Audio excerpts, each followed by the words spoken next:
What's going on, folks? It's Renzo of the Homerun. You can catch me weeknights on Play FM. But tonight I'm joined by someone who, of course, you've been hearing all over our airwaves. Dude, his song, Everybody Wants You, is everywhere, basically. And, of course, it's coming from the upcoming EP, It's Never Really Over, out October 23rd. I'm joined by Johnny Orlando. What's going on, man? How you doing?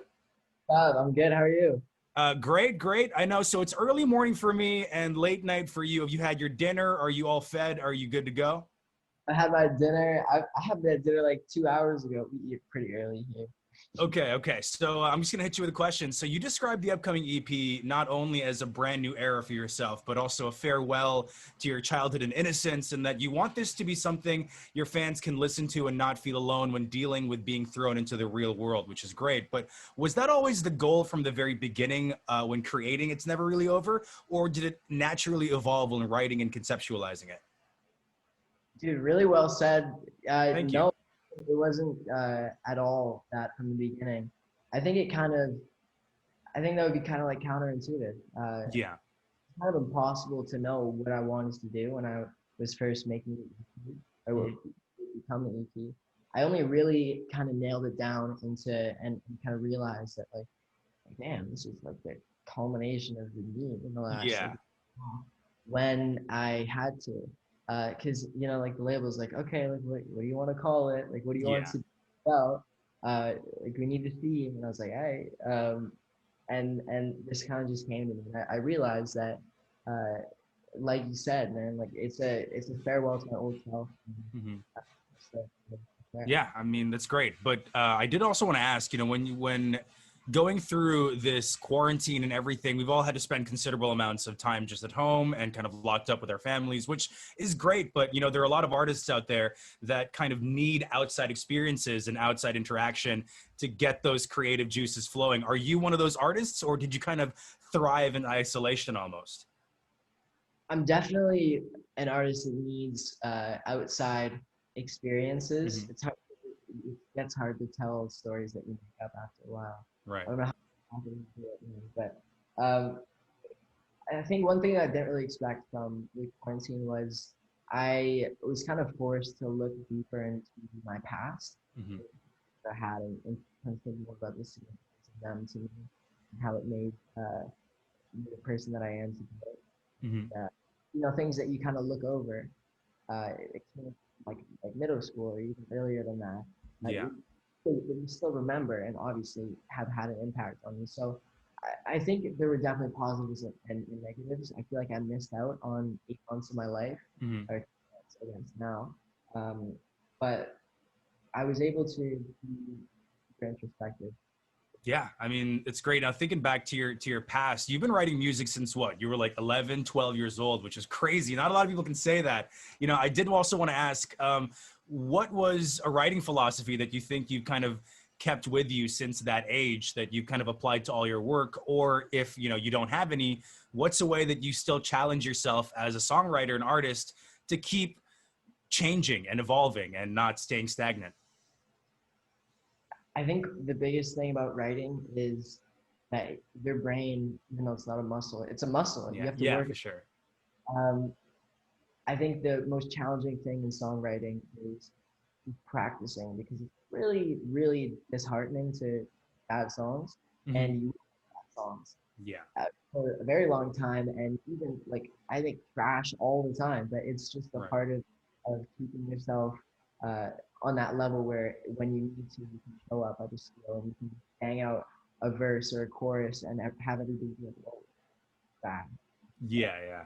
Um, so yeah, I feel like the most challenging part of songwriting is failing over and over again, Hmm. and philosophy that I stick Yeah, with. I mean, the only way we can succeed is if we fail first, right? Which I'm very happy that you've realized also. And the upcoming EP, we're super excited about it, dropping October 23rd once again. Not work related. I did want to ask you, and I'm pretty sure your fans want to know as well. What have you been up to on your downtime? I mean, there's a lot of time at home, and I can't imagine you always just working. But if you are, props to you. But if not, what have you been like up to, not work wise? Have you been watching shows, movies, video games? What's been going on, man? Uh, yeah, no, I don't really do anything else other than the work in school. I go to like Tim Hortons, which is like a coffee Great. place with my Yeah, buddies. yeah. that's kind of about it. I haven't played video games in like months, and I also don't really have time for Netflix unless I want to like lose sleep, but I don't care that much. So Right. these days I'm kind of just like, or I do, however, watch a lot of TikTok. So I guess that's one thing that I do on Okay. my. But other than that, I'm just listening to music and work. Great. I mean, Tim Hortons, man, we have that over here. I can co-sign that. I mean, I'm no Canadian, and I don't have the or OG Canadian Tim Hortons, but the coffee and donuts are good, man. I listen. To me, it's unbeatable. It really is. Yeah, it really is great. Now, I do have a couple of fan questions, if you don't mind me. We have, such a great Johnny Orlando community here in the Philippines, and it's kind of crazy. Did you even think or suspect that you'd have fans all the way over here? Like, how was your reaction? It's so weird, man. Like I've never been to the Philippines before. Yeah. You thousands of kilometers away from me. Mm, It's so weird having so much love and support shown to me from people that have never met me and are on the other side of the world. It blows my mind. Even though like digital age, like I've grown up with it. right, right. Yeah, I mean, you were freaking out over your song being played on the radio there in Canada. What more, dude, if you go 7,000 miles over here and you hear it on the radio, it's kind of crazy. But we do have questions from some of your fans here. Rory is asking, what were you like as a kid in school? This is actually something that I think about a lot when I'm trying to write, and I kind Okay. of put myself in his shoes because I was nuts. Like I was just a bad kid. Like my sister's over here, she can attest. Like I used Right. to things off walls and stuff and like just terrorize everybody. Like I don't know how many times I've almost been hit by cars. I was like, get off me. I just started running. Um, in school, I couldn't keep my mouth shut. I always liked school, but I just couldn't sit still for Right. a long period of time. I think that's why I like music so much because uh, I kind of have the free realm to. I'm the There's master an of my. outlet for that. There's an outlet for it, and like Yeah. the acting, like I can kind of do what I want when I'm in the studio. You know what I mean? Like you're on a Yeah, set. for It's a sure. set. People there. Yeah, I think it's an only boy thing. From one only boy among sisters to another, I totally know what you're talking about. So Alexa is asking about the OLG Play Stage, which is your first show in a long time. She's asking, how was it like having your first drive-in concert in your hometown last month? It was really cool. It was definitely different. But it was really really cool. Performing is my favorite part by far of doing music.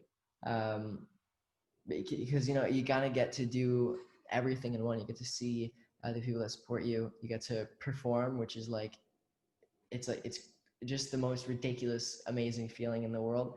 And you get to vibe out to some music. So it's kind of like the holy trinity of everything that I love. Yeah, I mean, it was great. It looked like it was a ton of fun, and people in the audience too were all socially distant, having a great time. It was really sick to see. Trixie is asking if COVID didn't really exist, what were your plans for this year? By the way, I love you. Heart emoji.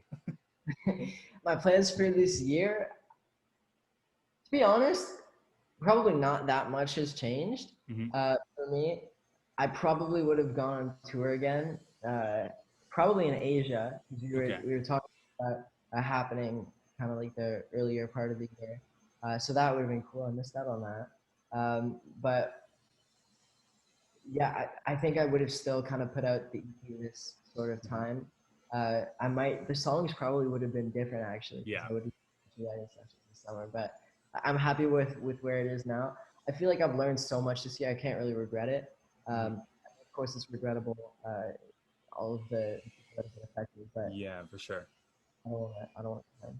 Yeah, but hey, we're super excited to have you over here when things are safe and fine. We're so excited for the EP. Before we let you go, Johnny, I did want to ask you, can you send all the message a message to your fans here in the Philippines and tell them to keep voting for Everybody Wants You on 99.5 Play FM? Of course, keep doing that. Vote for me on 99.5 Play FM. But to all my Filipino fans, I love you guys. I cannot wait to see you very, very soon as I can.